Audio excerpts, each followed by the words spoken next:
Ayun yung moon, nakasilag na yung moon. Dito tayo ngayon sa gilid ng dagat ng Kaitak. Ito, dito sa ito ang pinaka malaki nilang sports complex. Ayan, yung building na yan.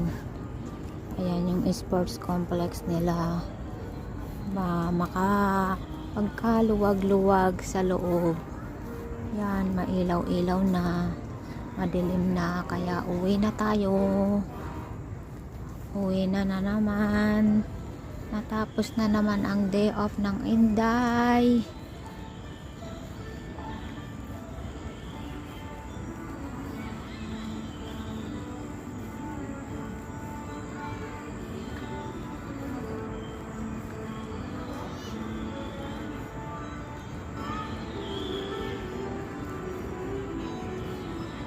Maganda, walang gaanong tao pag weekdays, pero pag Sunday, ako, grabe, ang tao parang langgam.